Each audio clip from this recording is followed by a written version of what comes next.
بسم اللہ الرحمن الرحیم۔ معرفی میڈیا کے ناظرین، السلام علیکم ورحمۃ اللہ وبرکاتہ۔ آج ایک نئے موضوع کے ساتھ آپ کی خدمت کے اندر حاضر ہیں۔ آج انشاءاللہ العزیز جو کسان حضرات ہیں، زراعت سے تعلق رکھتے ہیں، کھیتی باڑی زمیندارہ اس سے لگاؤ لگتے ہیں، تو ان کے لیے بہت بڑی خوشخبری کی بات ہے۔ جی ہاں، پنجاب حکومت نے جو سرکاری زمینیں ہیں وہ کسانوں کو دینے کا اعلان کر دیا ہے۔ تو آپ سے گزارش ہے کہ انشاءاللہ آج کی ویڈیو میں مکمل رجسٹریشن کا طریقہ، اپلائی کرنے کا سارا طریقہ اور اس کے ساتھ ساتھ جو بھی تفصیلات ہیں اس سے آپ کو آگاہ کیے جائے گا۔ آپ سے گزارش ہے کہ اس چینل معرفی میڈیا کو سبسکرائب کر دیں، بیل آئیکن کو پریس کریں، لائک کریں اور آگے شیئر کریں تاکہ جو بھی ہمارے مزدور دہاڑی طبقہ ہے ان کو اس کا فائدہ ہو جائے۔ تو چلتے ہیں اپنے موضوع کی طرف۔ اپنا کھیت اپنا روزگار اسکیم حکومت پنجاب کی اہم زرعی و معاشی پہل۔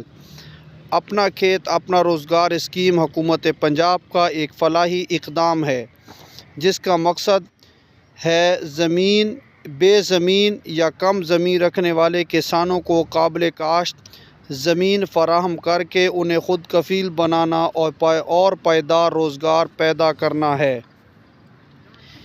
اسکیم کے بنیادی مقاصد: بے روزگاری میں کمی، غریب اور ہنرمند افراد کو خود کا ذریعہ معاش، بنجر یا سرکاری زمین کو قابل کاشت بنانا، زرعی پیداوار میں اضافہ، دیہی معیشت کو مضبوط بنانا۔ احباب ذی وقار، اب انشاءاللہ ہم بتاتے ہیں کہ کون لوگ اس کے اہل ہیں۔ بہت سارے ہمارے ناظرین ہمیں پرسنل واٹس ایپ پر یہ پوچھ رہے تھے کہ یہ بتایا جائے کہ کون اہل ہیں۔ تو آپ سے گزارش ہے کہ مکمل آپ نے ویڈیو دیکھنی ہے۔ آج کی ویڈیو میں انشاءاللہ غریب کا بھلا ہونے والا ہے۔ کون اہل ہیں؟ اسکیم کے لیے عموماً درج ذیل افراد کو ترجیح دی جاتی ہے۔ نمبر 1، بے زمین یا کم زمین رکھنے والے کسان۔ ایسے کسان جن کی زمین نہیں ہے، دلچسپی رکھتے ہیں لیکن ان کی زمین بہت کم ہے۔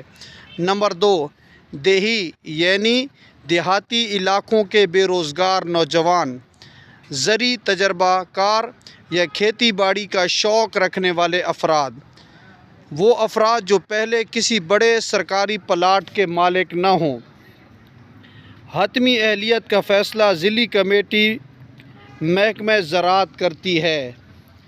زمین کہاں سے دی جاتی ہے؟ جی ہاں ناظرین، یہ بھی ایک بڑا اہم سوال ہے کہ زمین دی کہاں سے جاتی ہے۔ سرکاری ملکیت، بنجر یا غیر استعمال شدہ زمین، بعض صورتوں میں لیز پر زمین، مخصوص مدت کے لیے قابل کاشت استعمال کی اجازت۔ زمین ملکیت میں نہیں بلکہ استعمال کے حق کے طور پر دی جاتی ہے تاکہ اصل مقصد روزگار حاصل ہو۔ حکومت کی طرف سے سہولیات۔ جی ہاں ناظرین کرام، تو یہ مزید خوشخبری ہے، صرف حکومت زمین نہیں دینے جا رہی بلکہ اس کے ساتھ ساتھ سہولیات بھی مہیا کرنے جا رہی ہے۔ منتخب افراد کو درج ذیل سہولیات بھی دی جا سکتی ہیں: بیج، کھاد اور زرعی رہنمائی، جدید کاشت کے طریقوں کی تربیت، بعض اضلاع میں بلا سود قرض یا سبسڈی، محکمہ زراعت کے ماہرین کی فیلڈ سپورٹ۔ سہولیات ضلع اور بجٹ کے مطابق مختلف ہو سکتی ہیں۔ اب آتے اہم مرحلے کی طرف کہ درخواست کا طریقہ کیا ہے۔ اپنے ضلع کے ڈپٹی کمشنر آفس یا محکمہ زراعت یا متعلقہ تحصیل آفس سے معلومات حاصل کریں۔ درخواست فارم جمع کروائیں۔ جانچ پڑتال اور فیلڈ ویریفیکیشن۔ منظوری کے بعد زمین الاٹمنٹ لیز۔ اہم ہدایات: زمین صرف کاشت کے لیے استعمال ہوگی۔ مقررہ مدت میں زمین کو آباد کرنا لازم ہے۔ خلاف ورزی پر الاٹمنٹ منسوخ ہو سکتی ہے۔ زمین بیچنے یا کرائے پر دینے کی اجازت نہیں۔